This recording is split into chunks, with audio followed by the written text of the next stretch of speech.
पुस्तक का नाम गृहस्थ एक तपोवन। लेखक पंडित श्री राम शर्मा आचार्य। ऑडियो 3।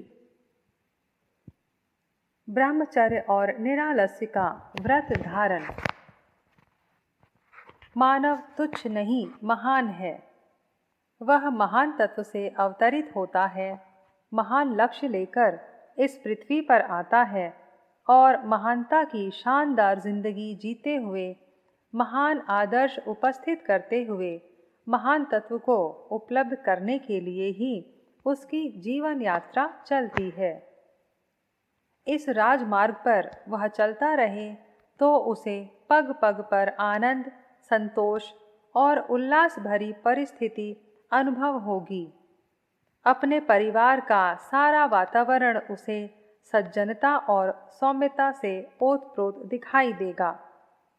जहाँ बदमाशी और गंदगी है, वहाँ उसे हटाने और मिटाने को एक परीक्षा या कसौटी की तरह समझकर सुलझे हुए दृष्टिकोण का व्यक्ति खिन्न होने की अपेक्षा कठोर कर्तव्य पालन को एक चुनौती के रूप में स्वीकार करेगा। महानता के इस लक्ष्य को प्राप्त करने के लिए हमें छोटी बातों से अपना प्रयत्न आरंभ करना पड़ता है। उनके मिलने से सर्वांगपूर्ण महानता विकसित होती है। छोटे छोटे पिंडों से मिलकर यह विशाल ब्रह्मांड बना है और हर पिंड सूक्ष्म अंडों का, अणुओं का समूह मात्र है। इसी प्रकार छोटी छोटी अच्छी आदतें, अच्छी भावना, अच्छी मान्यता, अच्छी श्रद्धा, अच्छी प्रवृत्ति, अच्छी आकांक्षा मिलकर एक सर्वतोन्मुखी श्रेष्ठता विकसित होती है। कोई महापुरुष, संत या ऋषि और कुछ नहीं, केवल छोटी छोटी अच्छाइयों का एक समूह है। ये छोटी सी अच्छाइयाँ यदि समाप्त हो जाएं, तो उसका सारा वैभव, बुद्धि बल और पुरुषार्थ मिलकर भी महानता की रक्षा नहीं कर सकेगा। फिर वह तुच्छ का तुच्छ ही बन जाएगा। छोटी अच्छाइयाँ देखने में तुच्छ लगती हैं, पर वस्तुतः इन्हीं ईंटों को चुनकर महानता का विशाल भवन खड़ा किया जाता है। छोटी छोटी अच्छी या बुरी आदतें विकसित होने पर मनुष्य के जीवन को बनाने और बिगाड़ने में भारी योगदान करती हैं। चोरी, जुआ, नशा, व्यभिचार, आलस आदि की बुरी आदतें आरंभ में बहुत छोटे रूप में ही उत्पन्न होती हैं, पर जब मनुष्य के मस्तिष्क पर पूरी तरह छा जाती और उसे अपना गुलाम बना लेती हैं, तो फिर वो बेचारा ऐसा विवश हो जाता है कि इन घृणित बातों से ऊपर उठ ही नहीं पाता। अपने सर्वस्व को इन्हीं दुष्प्रवृत्तियों की वेदी पर बलिदान कर देता है। जिस प्रकार छोटी बुराइयां आरंभ होकर भयंकर रूप धारण कर लेती हैं, उसी प्रकार अच्छाइयों का छोटा आरंभ यदि क्रमबद्ध रूप से अग्रसर होता रहे, तो उसका अंतिम परिणाम ऐसा महान हो सकता है जिस पर गर्व और संतोष व्यक्त किया जा सके।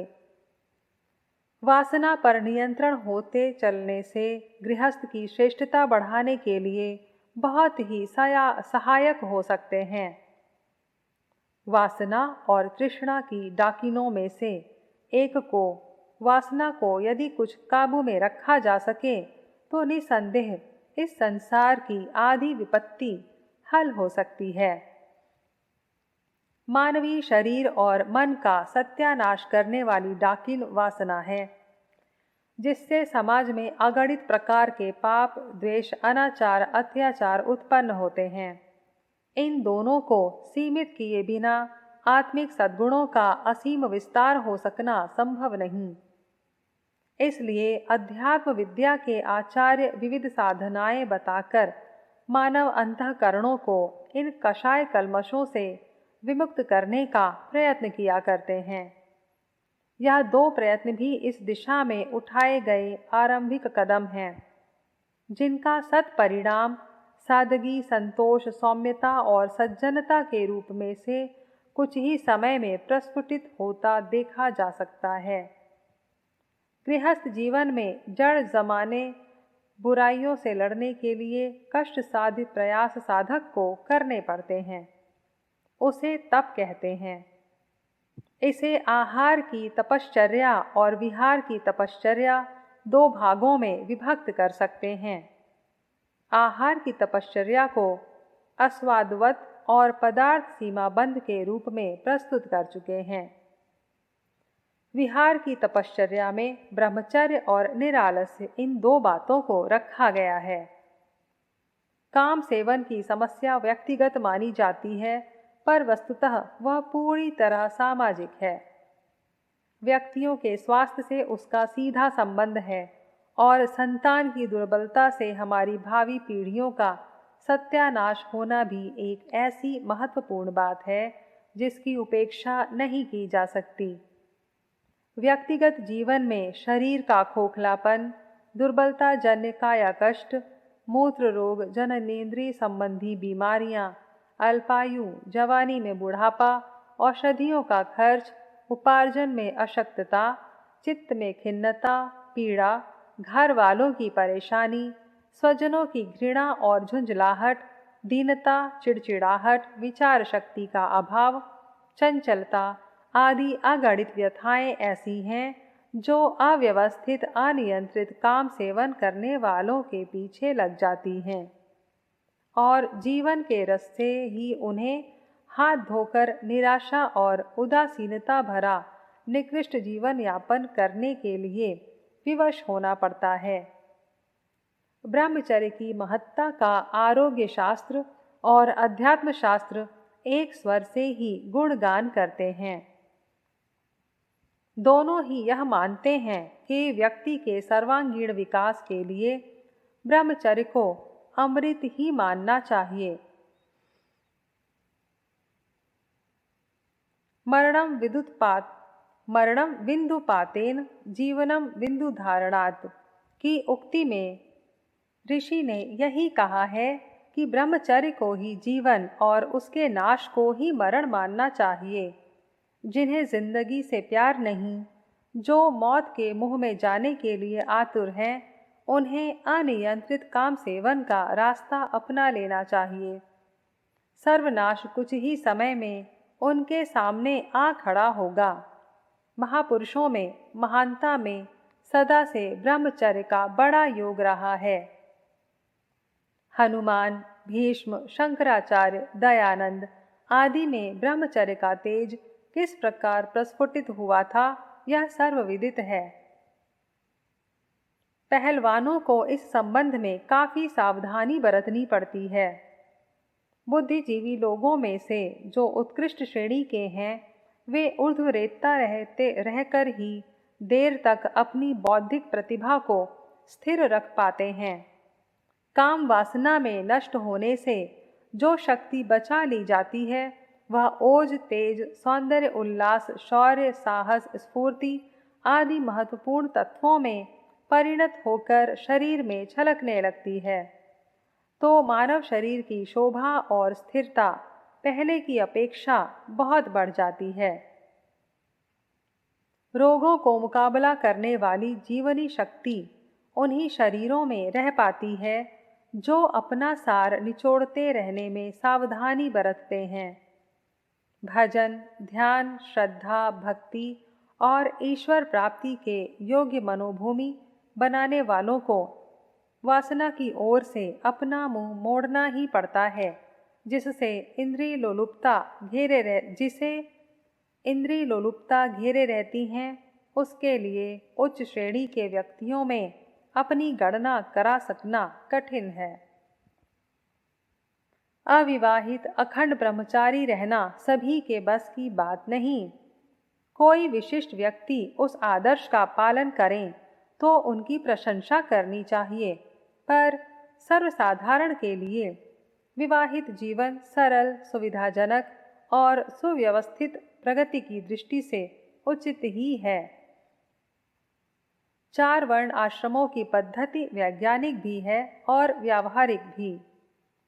नर और नारी में जो अपूर्णता है, वह एक दूसरे के साथ एकात्म होकर पूर्ण करें, यह उचित है और आवश्यक भी।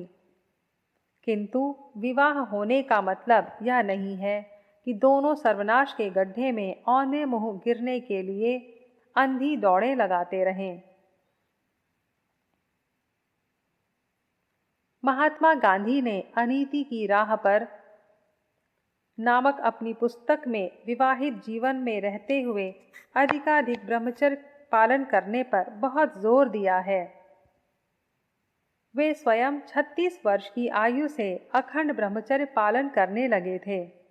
पति पत्नी की आत्मीयता, प्रेम भावना और प्रसन्नता बढ़ाने में अंधी वासना सहायक नहीं वरन हानिकारक ही सिद्ध होती है। सुसंतति की प्राप्ति और सौंदर्य की रक्षा की दृष्टि से तो यह और भी अधिक आवश्यक है कि दाम्पत्य जीवन में ब्रह्मचर्य को समुचित स्थान मिले। यह भली भांति समझ लेना चाहिए कि महानता के ऊंचे मार्ग पर चढ़ने के लिए जिस पेट्रोल की आवश्यकता है वह इंद्रिय संयम के द्वारा बचा कर ही एकत्रित किया जा सकता है। जिनका जीवन रस इन घृणित छिद्रों में होकर अमर्यादित रूप से टपकता रहेगा, उनके पास वह पूंजी बच नहीं सकेगी जिसके मूल्य पर महानता को उपलब्ध कर सकना संभव हो सकता है। अपने दाम्पत्य जीवन से बाहर की वासना के बारे में कल्पना करना, सोचना, उत्पन्न होना, उसके लिए कदम उठाना तो नियत काम सेवन की अपेक्षा अनेकों गुना अधिक हानिकारक है। शास्त्रों में मानसिक और शारीरिक व्यभिचार को पाप और पतन का कारण एवं नरक में ले जाने वाला अपराध बताया गया है। नैतिकता और कानून की दृष्टि से भी यह हेय है। आरोग्य, मनोविज्ञान, समाजशास्त्र एवं अध्यात्म की दृष्टि से विचार किया जाए तब तो व्यभिचार एक बहुत ही भयानक कुकर्म सिद्ध होता है। अनेकों प्रकार की अशांतियां उत्पन्न करना इस हेय कर्म का प्रत्यक्ष फल सर्वत्र देखा जा सकता है। गायत्री उपासना की उच्च स्तरीय साधना का क्रम ब्रह्मचर्य की उपेक्षा करके आगे नहीं बढ़ सकता। पाठक जानते हैं कि गायत्री के छोटे बड़े अनुष्ठानों के समय ब्रह्मचर्य का अनिवार्य रूप से पालन करना पड़ता है। अन्नमय कोश की साधना सारे जीवन चलने वाली है, इसलिए वैसा निषेधात्मक प्रतिबंध तो इसमें नहीं है, पर इतना प्रत्येक साधक को मानकर चलना पड़ेगा कि वह अपनी काम सेवन संबंधी गतिविधियों पर आगे क्रमशः अधिक ध्यान देगा और उसे अधिक सीमाबद्ध करेगा। सृष्टि के सभी जीव जंतु संतान उत्पादन की प्रचंड स्फुरणा होने पर ही नियत समय पर एक बार काम सेवन करते हैं और जब तक दूसरे बच्चे की आवश्यकता न हो नर मादा का संयोग नहीं होता। मादा की प्रेरणा पर ही नर उत्तेजित होता है। अपनी ओर से वह कभी मादा से छेड़छाड़ नहीं करता। मनुष्य को पशु पक्षियों से अधिक विवेकवान और संयमी होना चाहिए, न कि अधिक मूर्ख और अधिक असंयमी। इस संबंध में आज की जो स्थिति है उसे सुनने समझने से हर विचारशील व्यक्ति की आंखें बरसने लगती हैं। वासना का मंद विष खाकर लोग किस प्रकार आत्मघात करते चले आ रहे हैं, यह करुण कथा सब प्रकार चिंताजनक है। इस दिशा में नियंत्रण न रखा जा सका तो उसका परिणाम व्यक्ति और समाज के लिए सब प्रकार से घातक ही होने वाला है। जन साधारण को इस दुष्प्रवृत्ति से बचना ही चाहिए, पर गायत्री उपासकों के लिए तो यह आत्मिक प्रगति का प्रधान आधार ही माना जाएगा। गृहस्थ योग के साधकों को वासना पर नियंत्रण कायम करने के लिए बड़े और साहसपूर्ण कदम उठाने चाहिए। सप्ताह में एक बार से गिरी हुई मर्यादा तो किसी की भी न रहे। इस स्तर से भी नीचे उतर पड़ना आत्मिक प्रगति के लिए ही नहीं, शारीरिक सुरक्षा और मानसिक स्थिरता के लिए भी घातक है। यह न्यूनतम अवधि इस गए गुजरे जमाने और लोगों के दुर्बल मानसिक स्तर को देखते हुए ही मानी जा सकती है। वस्तुतः इससे अधिक बड़ी मर्यादाएं ही बनाना किसी विचारशील या अध्यात्मवादी सद्गृहस्थों के लिए संतोष की बात हो सकती है। जिनका विवाह नहीं हुआ है, जोड़ा बिछड़ चुका है या दूर देश में रहने के कारण संयोग का अवसर नहीं है, उन्हें तो अपने ऊपर पूर्ण नियंत्रण रखते हुए शक्ति संचय के लिए ही तत्पर रहना चाहिए। हर व्यक्ति यह पसंद करता है कि उसे सुसंतति प्राप्त हो। पूर्व काल में तो इसके लिए कितनों ने ही कठिन तपस्या की थी और देवताओं से संतान का वरदान पाया था। सचमुच जिनके घर में स्वस्थ, सुंदर, दीर्घजीवी, बुद्धिमान, होनहार, सदाचारी बालक जन्म लेते हैं, वे सब प्रकार से धन्य हैं। ऐसी बाल विभूतियों की उपलब्धि में जहाँ माता पिता की शिक्षा, दीक्षा, सुसंस्कार, स्वभाव, बुद्धिमत्ता, आर्थिक स्थिति आदि कारण हैं, यहाँ सबसे बड़ा कारण उनका ब्रह्मचर्य है। शरीर की अंतिम सार धातु परिपक्व और परिपुष्ट होने पर ही इस योग्य हो जाती है कि उससे उत्कृष्ट कोटि का प्रजनन हो सके। बालकों में ओज, तेज, साहस, पुरुषार्थ, शौर्य, धैर्य, आदर्शवाद, उच्च गुणों का सीधा संबंध माता पिता के ब्रह्मचर्य से है। काम वासना के कीड़े अपना शरीर और मनोबल तो खोते ही हैं, संतान भी दुर्बल, रोगी, अल्पायु, मंद बुद्धि, आलसी, कायर और ऐसे ही अन्य दुर्गुणों से ग्रसित उत्पन्न होती है। अपराधी मनोवृत्ति के बालक आमतौर से असंयमी और दुराचारी माता पिता की संतान होते हैं। संतान के लिए लोग इच्छुक तो बहुत रहते हैं, उनके लिए खर्च भी खूब करते हैं और उत्तराधिकार में छोड़ भी बहुत कुछ जाते हैं, पर वे श्रेष्ठ सद्गुणों से संपन्न होकर जन्मे, इनके लिए तप त्याग कुछ भी नहीं करते। ब्रह्मचर्य का अधिकाधिक पालन करना अपनी भावी संतान की सबसे बड़ी सेवा है।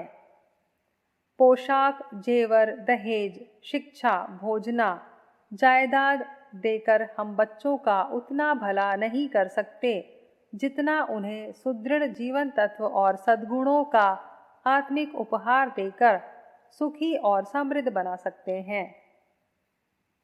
बच्चों के लिए माता पिता बहुत कष्ट सहते हैं और त्याग भी करते हैं। क्या ही अच्छा होता यदि उतने ब्रह्मचर्य की साधना करके उनके लिए सर्वश्रेष्ठ तप त्याग किया होता। हर तपस्या का एक श्रेष्ठ वरदान मिलता है। ब्रह्मचर्य की तपस्या से शारीरिक, मानसिक, आध्यात्मिक उन्नति के अनेकों लाभ, वरदानों के साथ एक ईश्वरीय उपहार यह भी है कि ऐसी होनहार संतान मिले जो माता पिता के गौरव एवं यश को बढ़ाकर सच्चे अर्थों में वंश चलाने वाली सिद्ध हो। दूसरा व्रत निरालस्य का है। आलस में पड़े पड़े हम अपना बहुमूल्य समय आए दिन नष्ट करते रहते हैं। मंद गति से हल्का हल्का बेमन काम करने से पूरा ही समय नष्ट हो जाता है, पर काम 1/4 भी दिखाई नहीं देता।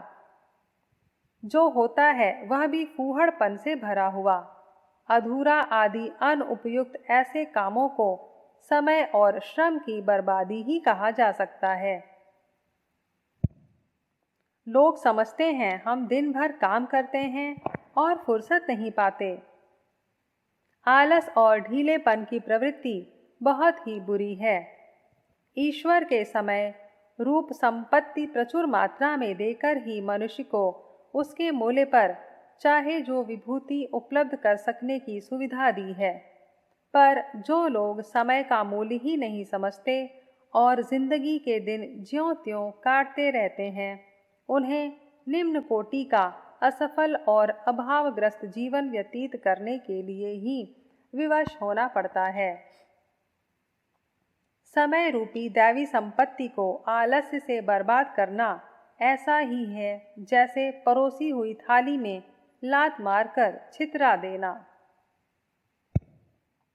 आलसी मनुष्य अपने आप का सबसे बड़ा शत्रु है।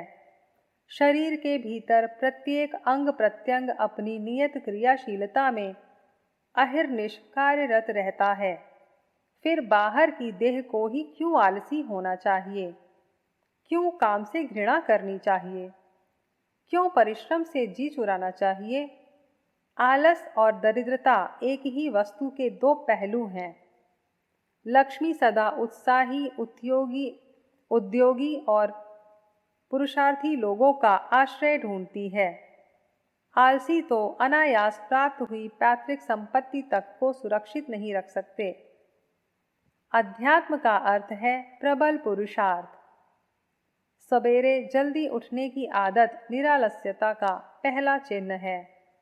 जिन्हें रात की कोई खास ड्यूटी करनी पड़ती है, उनकी बात दूसरी है। इन अपवादों को छोड़कर हम में से प्रत्येक को सूर्योदय से कम 1 घंटा पूर्व तो उठ ही बैठना चाहिए। नित्य कर्म से निवृत्त होकर अपने उस कार्य में लग जाना चाहिए जो सबसे अधिक महत्वपूर्ण प्रतीत होता है। प्रातः काल की परिस्थिति और मनस्थिति ऐसी होती है कि उसमें जो भी काम किया जाए वह सफल होता चला जाएगा। जल्दी उठने के लिए जल्दी सोना आवश्यक है। अपना कार्यक्रम ऐसा बनाना चाहिए कि सूर्य अस्त होने से 3-4 घंटे के भीतर सोने की व्यवस्था बन जाए। यह कहावत ही नहीं, तथ्य भी है कि जल्दी सोना और जल्दी उठना मनुष्य को स्वस्थ, बुद्धिमान और संपत्तिवान बनाता है। जिनका ब्रह्म मुहूर्त सोते रहने और सुस्ती में पड़े ऐंठते रहने में बीतता है, उन अभागों का आधा जीवन व्यर्थ ही बर्बाद हो जाता है। सवेरे के 2-3 घंटे इतने मूल्यवान होते हैं कि उनकी तुलना में पूरे दिन भर के सारे घंटे मिलकर भी कम सिद्ध होते हैं। लेखकों, कवियों, वैज्ञानिकों, विद्यार्थियों, बुद्धिजीवियों, साधकों और सत्पुरुषों को प्रातः काल का समय प्राण प्रिय होता है। वे उसे किसी भी मूल्य पर खोने और गंवाने को तैयार नहीं होते। समय का ठीक तरह विभाजन करके उस कार्यक्रम पर चलते हुए मनुष्य आसानी से दुगुना काम कर सकता है। हम में से प्रत्येक को अपनी दिनचर्या बनाते रहना चाहिए और कठोरता पूर्वक उसे पालन करते हुए अपने जीवन को क्रमबद्ध बनाना चाहिए। अध्यात्म की एक पुण्य परंपरा। प्राचीन काल के सभी ऋषि महर्षि अपने समय का एक एक क्षण क्रिया संलग्न रखते थे और अपने शिष्यों को, छात्रों को, जनसाधारण को ऐसी ही प्रेरणा देते थे कि वे समय रूपी ईश्वरीय अमूल्य उपहार का एक क्षण भी आलस और प्रमाद में नष्ट ना करें। क्रमबद्ध, व्यवस्थित और प्रोग्राम बनाकर समय का विभाजन करते हुए नियत समय पर नियत कार्य पूरे मनोयोग और दिलचस्पी से करना ही श्रम और समय का सदुपयोग कहा जाता है। हम में से प्रत्येक को अपनी गतिविधियां इसी प्रकार नियमित करनी चाहिए। एक क्षण भी बिना आलस में बिताए रोटी कमाना, शरीर व्यवस्था, मनोरंजन, परिवार निर्माण, लोक सेवा, ईश्वर उपासना आदि आवश्यक कार्यों में हमारा समय बटा हुआ हो और जब भी जो भी काम करें पूरे उत्साह, पूरे मनोयोग, पूरे परिश्रम और पूरी दिलचस्पी के साथ एक खेल समझकर पूरा करें। इस प्रक्रिया से कार्य की उत्कृष्टता बढ़ती है और थकान पास भी नहीं फटकने पाती। श्रम और समय को जो लोग प्यार करते हैं वस्तुतः वे ही उसका लाभ उठा पाते हैं। गृहस्थ जीवन के पथिकों को असंयम से लड़ना चाहिए और आलस से भी। इस मोर्चे को फतह करके ही आगे की प्रगति के द्वार खुलते हैं। गृहस्थ की समुन्नति के लिए समय का सदुपयोग। धन गृहस्थ जीवन की एक अनिवार्य आवश्यकता है। परिजनों की योग्यता बढ़ाने के लिए उन्हें खुशहाल रखने, अच्छा खाने और अच्छा पहनने का एकमात्र साधन धन है। धन के अभाव में गृहस्थी की अनेकों आवश्यकताएं अधूरी रह जाती हैं। अविकसित परिवार में किसी तरह की चेतना नहीं होती, किसी तरह का आनंद नहीं होता। पारिवारिक प्रसन्नता के लिए भी धन की अत्यंत आवश्यकता है। इसकी कमाई की उपेक्षा नहीं की जानी चाहिए। निर्धारित व्यवसाय से कई बार मध्यम श्रेणी के लोगों की आवश्यकताएं पूरी नहीं हो पाती। किसान, मिलों में काम करने वाले मजदूर, कारीगर, कार्यालय में काम करने वाले कर्मचारियों की आय इतनी नहीं होती कि जीवन यापन की आवश्यक वस्तुओं से कुछ आगे बढ़कर अपनी योग्यता का विकास करने की सुविधाएं प्राप्त कर सकें। कई बार तो यहाँ तक होता है कि भोजन निवास की समस्या ही कठिनाई से सुलझ पाती है। ऐसी अवस्था में न तो बच्चों की शिक्षा की व्यवस्था बन पाती है, न लोगों के रहन सहन का स्तर ही ऊंचा उठ पाता है। इस देश में कुटीर उद्योग धंधों का भी विकास नहीं हो पाया। फलस्वरूप कोई सहायक धंधा न होने के कारण लोगों का दैनिक व्यवसाय के अतिरिक्त अधिकांश समय बेकार चला जाता है। इस प्रकार समय में लोगों में फालतू झगड़े, फसाद, मारपीट, दंगे आदि की शिकायतें बढ़ जाती हैं, जिससे कि मुकदमेबाजी भी बढ़ती है। लोग ऋणी हो जाते हैं। वैसे ही निर्धनता थी, कार्यक्षमता भी घट गई, कर्जदार भी हो गए। सारी कमाई ब्याज के रूप में सेठ साहूकारों के हाथों लुट जाती है। औसत दर्जे का परिवार इन्हीं कठिनाइयों से घिरा रहता है। अनिवार्य दिनचर्या के अतिरिक्त पुरुषों के पास कम से कम 2 घंटे और स्त्रियों के पास 8 घंटे फुर्सत के बच जाते हैं। पुरुष इस समय को मटर गश्ती, ताश चौपड़ आदि में गंवा देते हैं। स्त्रियां बेकार की गपशप, सोने और बच्चों की देखरेख में इस समय को बर्बाद करती रहती हैं। आर्थिक कठिनाई के इस युग में समय की बर्बादी नितांत अविवेकपूर्ण है। इस समय का सदुपयोग किया ही जाना चाहिए। इन 8 और 9-10 घंटों से कोई पूरक धंधा चलाने में प्रत्येक परिवार को सुविधा मिल सकती है। इसके लिए अपनी दिनचर्या को कार्यक्रमबद्ध बनाना चाहिए। अपने जीवन की एक निश्चित रूपरेखा बनाकर चलने में इस समय का सुंदर उपभोग हो सकता है और स्वजनों की योग्यता बढ़ाने का अवसर प्राप्त किया जा सकता है। यह चुनाव अपनी परिस्थितियों के अनुरूप सभी को कर लेना चाहिए। इस समय का पहला सदुपयोग प्रौढ़ प्रशिक्षण हो सकता है। घर में जितने लोग निरक्षर हैं उनको साक्षर बनाने के लिए कुछ समय नियत कर दिया जाए। घर के जो व्यक्ति पढ़े लिखे हों उन्हें चाहिए कि नियमित रूप से प्रतिदिन उतने समय घर के सभी अशिक्षित स्त्री पुरुषों की पाठशाला चलाया करें। धीरे धीरे इनमें मनोरंजक कार्यक्रम भी प्रस्तुत किए जा सकते हैं, किंतु पहला काम साक्षरता का भी होना चाहिए। जो लोग बुढ़े हों और शिक्षा को अपने लिए अनावश्यक बताते हों उन्हें भी समझना चाहिए कि शिक्षा का प्रभाव संस्कार रूप में दूसरे जन्मों में भी साथ रहता है। इसलिए यह कार्यक्रम तो सभी को अपनाना चाहिए। घर घर ऐसी पाठशालाएं चलने लगे तो अविद्या का अंधकार दूर होते देर न लगे। जो लोग पढ़ने से आनाकानी करें, उनके लिए भी इतना तो होना ही चाहिए कि किसी विचारपूर्ण पुस्तक का कुछ अंश प्रतिदिन पढ़कर सुनाया जाया करे। शिक्षाप्रद कहानियाँ, रामायण आदि का स्वरमय पाठ भी होता रहे। इन कृत्यों को सामूहिक धर्म अनुष्ठान का रूप भी दे सकते हैं।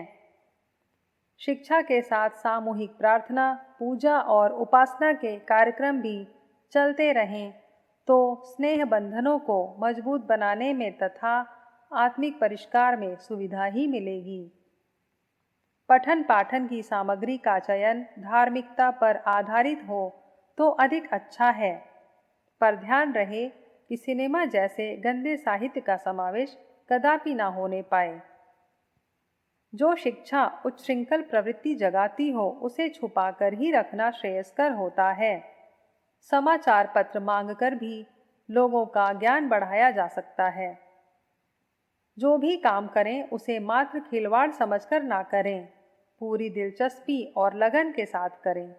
यदि एक व्यक्ति को साक्षर बनाया जा सके तो श्रम को सार्थक ही कहेंगे, किंतु काम बहुत किया हासिल कुछ न हुआ वाली कहावत हुई तो यह भी समय का अपव्यय ही है। संपन्न परिवार के व्यक्ति बाहर से भी अध्यापक की व्यवस्था कर लें तो इससे यह काम जिम्मेदारी का बन जाएगा और फिर आनाकानी करने या उपेक्षा दिखाने का कोई कारण ही शेष न रहेगा। जैसे भी बने इस समय का उपयोग यदि साक्षरता बढ़ाने में कर सकें तो इसे बुद्धिमत्ता का कार्य माना जाएगा। दूसरी तरह से समय का सदुपयोग सहायक धंधे चलाकर किया जा सकता है। ग्रामीण क्षेत्रों में रहने वाले पशुपालन तथा सन की रस्सी बनाने का धंधा चला सकते हैं। इससे खेती के अतिरिक्त थोड़ी और भी आय हो जाती है। स्त्रियां चरखा चलाकर सूत निकालने का काम कर सकती हैं। इसमें सरकारी सुविधाएं भी हैं। अंबर चरखे के द्वारा 4 घंटा 5 घंटा प्रतिदिन काम करके स्त्रियां 60 रुपया मासिक तक की आमदनी कर लेती हैं। जो रुपया ना लेना चाहें वे घर भर के लिए शुद्ध कपड़ा ही तैयार कर सकती हैं और दुकानों में जाने वाले पैसे को बचा सकती हैं। पढ़ी लिखी स्त्रियां दस्तकारी सीखें। हाथ की मशीन कोई भी गृहिणी चलाकर थोड़ी सी पूरक आय भी कमा सकती है। घर के कपड़ों की सिलाई इसमें बचती है और फटे कपड़ों की मरम्मत करके उन्हें कुछ दिन और उपयोग में लाने योग्य बनाया जा सकता है। पढ़े लिखे लोग फुर्सत के समय लेखन संपादन का काम करके अपनी योग्यता भी बढ़ा सकते हैं और सहायक पूंजी भी कमा सकते हैं। जिनमें इतनी योग्यता हो कि वे पुस्तकें लिख सकें वे ऐसा भी कर सकते हैं। अपनी सामर्थ्य और योग्यता अनुसार कोई न कोई काम जरूर चला सकते हैं। एक किसान के बेटे के पास कुल 5 बीघे जमीन थी। इससे उसके परिवार का किसी तरह गुजारा नहीं चलता था।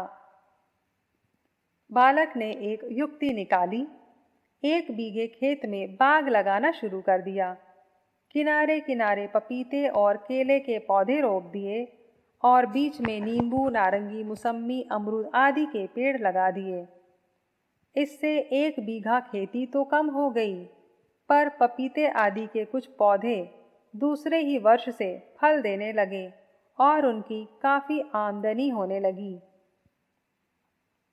बाग लगाने का यह काम वो हमेशा किसानी से बचे हुए समय में करता था। जब भी थोड़ा समय मिलता उस बगीचे को सींचने, खाद देने, कांटे लगाने, कांटे हटाने का काम करने लगता। इस समय उस बगीचे से किसान को इतनी आमदनी है जितनी उन 4 बीघे खेतों से भी नहीं हो पाती। फुर्सत के समय का यह भी सदुपयोग हो सकता है। जिन्हें कुछ भी काम न मिले वे संगीत का अभ्यास, स्वास्थ्य सुधार के लिए मालिश, प्राणायाम, आसन तथा घूमने टहलने का ही कार्यक्रम बना सकते हैं। कथा प्रवचन द्वारा भी फालतू समय में ज्ञान दान की परंपरा चला सकते हैं। अपनी इच्छा, योग्यता और परिस्थितियों के अनुरूप किसी भी पूरक व्यवसाय का चुनाव हर दृष्टि से लाभदायक ही रहेगा।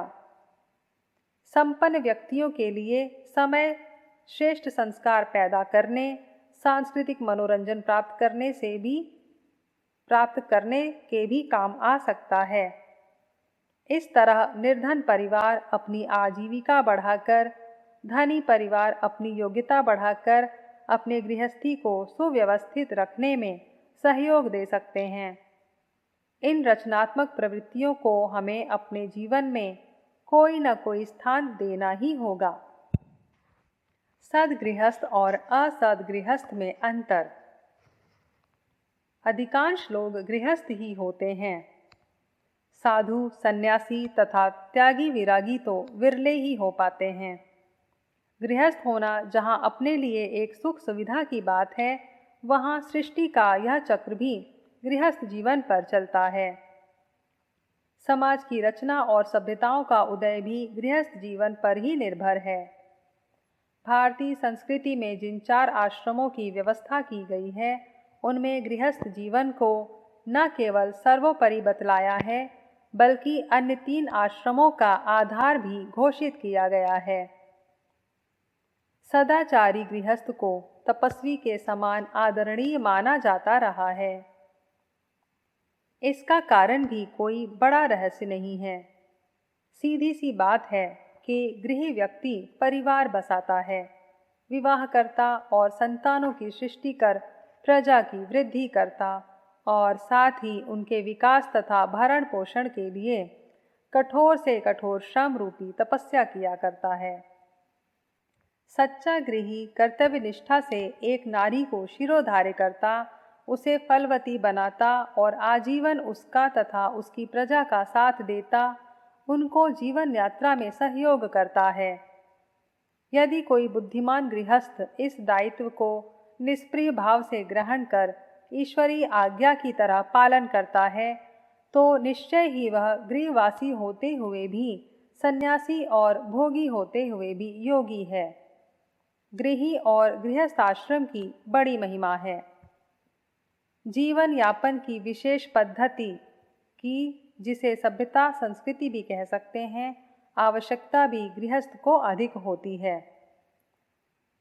वही इसको स्थिर भी करता है और रक्षा भी। गृहस्थों की दशा से ही किसी देश अथवा समाज की दशा का अनुमान लगता है। यह अधिकतर गृहस्थ ही होते हैं जो व्यापार, व्यवसाय एवं उद्योग को प्रश्रय देकर समाज का आर्थिक ढांचा तैयार करते हैं। गृहस्थ ही अपने तथा अपने परिवार के रहने के बहाने आवासीय व्यवस्था का विकास अग्रसर करते हैं। संसार का शिल्प, साहित्य, कला तथा कौशल आदि सारा वैभव गृहस्थ के कारण और अधिकतर उन्हीं के लिए होता है। समाज का विकास और संसार की शोभा गृहस्थ पर ही अवलंबित है। हम में से अधिकतर गृहस्थ हैं और उसकी गरिमा गौरव के अधिकारी भी हैं। गृहस्थ्येव ही धर्माणाम सर्वेषां मूलमुच्यते तथा धन्यो गृहस्थाश्रमः कहकर ऋषियों ने गृहस्थ जीवन की गरिमा स्थापित की है, किंतु उन्होंने यह व्यवस्था दी उन्हें गृहस्थों के लिए है जो सदाचार पूर्वक इसे धर्म कर्तव्य समझकर पालन किया करते हैं। असद गृहस्थों के लिए इस प्रकार की व्यवस्था दी भी कैसे जा सकती है। असदगृही तो समाज का शत्रु माना गया है। समाज में जो भी अशांति, असंतोष तथा संघर्ष दिखाई देता है, उसका मूल कारण असदगृहस्थ ही हुआ करते हैं। विवाह सदगृहस्थ भी करता है और असदगृहस्थ भी। अंतर यह है, जहाँ सदगृहस्थ के दाम्पत्य सूत्र का उद्देश्य सृष्टि संचालन तथा प्रजा पालन होता है, वहाँ असद्गृहस्थ का उद्देश्य इंद्रिय भोग रहता है। जहाँ सद्गृहस्थ अपने परिवार की सहायता से परमारथ होकर अर्थ, धर्म, काम, मोक्ष के लिए प्रयत्नशील होता है, वहाँ असद्गृहस्थ परिवार और बाल बच्चों के बहाने स्वार्थरत होकर लोक परलोक का पतन किया करता है। सद्गृहस्थ की संतानें स्वभावतः शिष्ट एवं शालीन होकर समाज में सुख शांति की वृद्धि का कारण ही सिद्ध होती हैं। इसका कारण यह यूं ही निसंग भाव से नहीं हो जाता। सद्गृहस्थ संतान उत्पत्ति का प्रयोजन जानता है। वह नैतिक एवं आध्यात्मिक उद्देश्य से प्रेरित होकर समाज को एक सुंदर तथा हितकारी सदस्य संतान रूप में उपहार देने के विचार से गृहस्थ जीवन में प्रवृत्त होता है। विवाह उसके लिए काम क्रीड़ा अथवा इंद्रिय भोग का साधन न होकर एक धार्मिक कर्तव्य होता है। वह उसकी पवित्रता तथा गरिमा को काम कौतुक की प्रणालियों में यूं ही व्यर्थ बहा देता है। गृहस्थ का पुण्य तथा उसकी महिमा तभी है जब सद्गृहस्थ बनकर अपने कर्तव्य का सर्वतोमुखी पालन किया जाए, अन्यथा गृहस्थ जीवन से अधिक कष्टदायक लोक परलोक को नष्ट करने वाली अन्य कोई स्थिति नहीं होती। सद्गृहस्थ ही वास्तव में गृहस्थ और समाज का हितैषी होता है। बाकी के सारे पारिवारिक अपने नरक के शिल्पी हुआ करते हैं, जो परिजनों की सहायता से उसका निर्माण करने में लगे रहते हैं। इसलिए हर गृही का कर्तव्य है कि वह सद्गृहस्थ बने, उसके सारे सात्विक सुख भोगे और परिणाम स्वरूप परलोक एवं परम गति का अधिकारी बने। वह अपना जीवन इस प्रकार पवित्रता पूर्वक यापन करे जिससे कि वह अपने गृहस्थ और गृहस्थ उसके लिए वरदान रूप सिद्ध होकर सार्थक बने। सद्गृहस्थ का पहला कर्तव्य तो यह है कि वह अपने परिवार में कलह का प्रवेश न होने दे। इस बुराई का प्रवेश तब ही होता है जब घर के सारे सदस्यों के बीच पारिवारिकता तथा परस्परता का अभाव रहता है। हर व्यक्ति निरंकुश रूप से मनमाने ढंग से रहना और मनमाने ढंग से बर्ताव करना चाहता है। यह अप्रिय स्थिति तब उत्पन्न होती है जब परिजनों के बीच स्वार्थ भाव की प्रधानता हो जाती है। स्वार्थपरता के 2-3 मुख्य कारण होते हैं।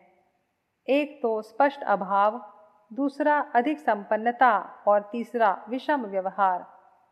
जो गृहस्थ आलसी, अकर्मण्य तथा कामचोर होते हैं, वे निश्चित ही उतना उपार्जन नहीं कर पाते जितने की आवश्यकता होती है।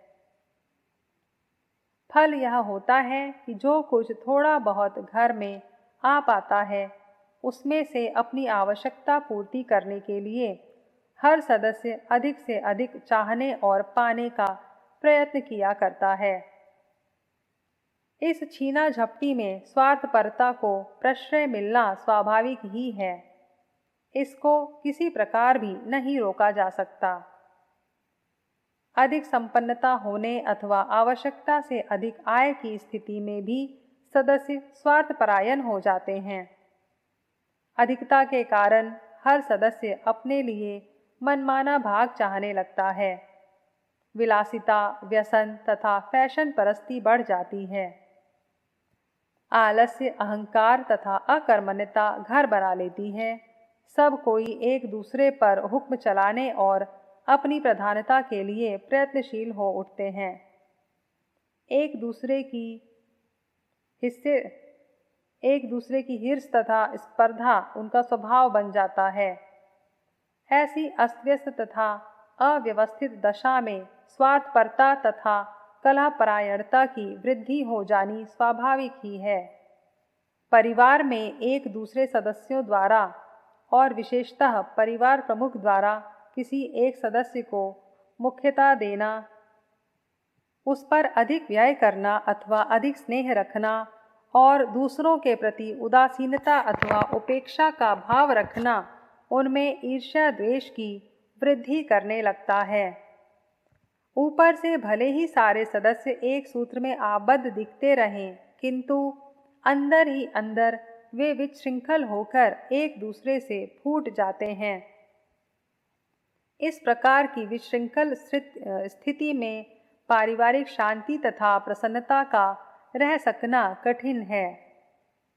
इस सत्य को दृष्टिगत रखते हुए सद्गृहस्थ आलस्य अथवा अकर्मण्यता को कभी प्रश्रय नहीं देते। वे परिवार को अभाव के प्रभाव से बचाए रखने के लिए अधिक से अधिक परिश्रम करते और पसीना बहाते हैं।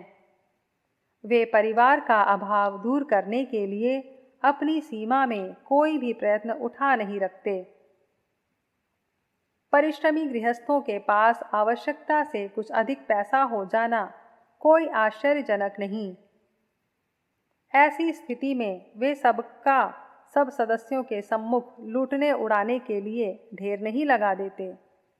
वे उनको उतना ही देते हैं जिससे उनकी आवश्यकता सरलतापूर्वक पूरी हो सके और वे अभाव की अनुभूति कर सकें।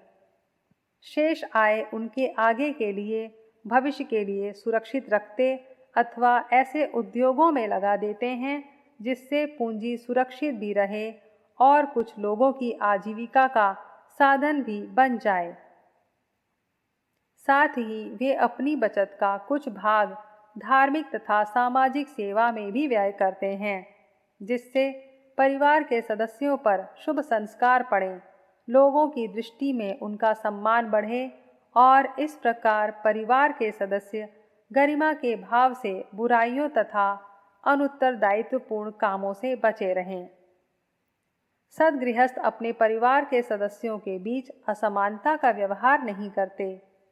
एक तो गुणी होने से उनमें समभाव यूं ही बना रहता है, दूसरे पारिवारिक शांति के लिए वे वैसा करने से यूं भी बचते रहते हैं। वे पहनाने, खिलाने तथा अन्य सुविधा साधन देने में न्यायनिष्ठ ही रहा करते हैं। जिसकी जो आवश्यकता तथा स्थिति होती है उसी के अनुसार उस पर खर्च करते और ध्यान देते हैं, किंतु भोजन एवं वस्त्र के विषय में वे सबको एक बराबर ही रखते हैं। वे वस्त्रों तथा भोजन का ऐसा माध्यमिक स्तर स्थिर कर देते हैं जो उपयोगी, भद्र तथा सदा निभ सकने वाला हो। इसके लिए न तो वे स्वयं फैशनेबल बनते हैं और न किसी दूसरे सदस्य को इसकी छूट देते हैं। वे अपने एमए में पढ़ने वाले लड़के के लिए उसके कॉलेज व्यय के अनुसार दूसरों की अपेक्षा अधिक खर्च तो कर सकते हैं, किंतु खाने पीने के संबंध में उसका स्तर अनावश्यक रूप से बढ़ने नहीं देते। इस प्रकार वे संभाव तथा नियमन के आधार पर अपने परिवार को कलह क्लेश के नारकी वातावरण से सुरक्षित किए रहते हैं। सद्गृहस्थ शिष्टाचार को बहुत महत्व देते हैं। वे न तो स्वयं घर में अथवा बाहर किसी से अशिष्ट व्यवहार करते हैं और न परिजनों को ऐसा करने देते हैं। वे स्वयं अनुशासित रहकर दूसरों को भी मर्यादित रहने के लिए विवश करते हैं। शिष्टाचार को सभ्यता का लक्षण मानने वाले सद्गृहस्थ बच्चों तक से मधुर तथा आदरपूर्ण भंगिमा तथा भाषा में बोलते बात करते हैं। तब दाम्पत्य मर्यादा का उनसे उल्लंघन हो ही किस प्रकार सकता है। शील, संकोच, शालीनता तथा शीलता उनके स्वभाव के अलंकार हुआ करते हैं। सद्गृहस्थ शिक्षा को जीवन में सर्वोपरि स्थान देते हैं। वे अच्छी तरह जानते हैं कि यदि उनका परिवार अशिक्षा के अंधकार में पड़ा रहा तो लाख प्रयत्न करने पर भी सदस्यों में सद्गुणों का विकास नहीं किया जा सकता। अशिक्षित तथा अपढ़ व्यक्तियों पर सदाशयता के सारे प्रयत्न विफल चले जाते हैं। इसलिए वे हर मूल्य पर बच्चों तथा यथासंभव प्रौढ़ सदस्यों को शिक्षित एवं साक्षर बनाने के प्रयत्न से कभी विरत नहीं होते। यदि वे सबके लिए पाठशाला का प्रबंध नहीं कर सकते तो शेष सदस्यों को नित्य की पारिवारिक गोष्ठी में सदशिक्षा एवं सदग्रंथों द्वारा बौद्धिक शिक्षण दिया करते हैं। यदि वे उन्हें साक्षर नहीं बना पाते तो विचारवान तो बना ही देते हैं। सदगृहस्थ नियोजित परिवार में अखंड विश्वास रखते हैं।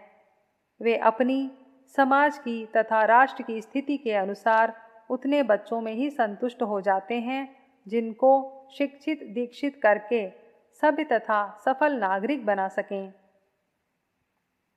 आवारा, निकम्मे, अनपढ़ तथा अपराधी बच्चों की श्रृंखला बढ़ाकर अपराध नहीं करते।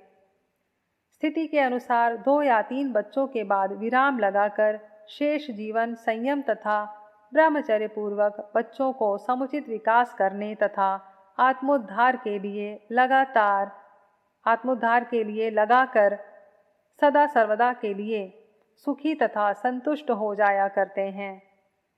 वे अच्छी तरह से जानते हैं कि अधिक संतानों में अधिकांश अविकसित, अशिक्षित तथा असभ्य ही रह जाती हैं।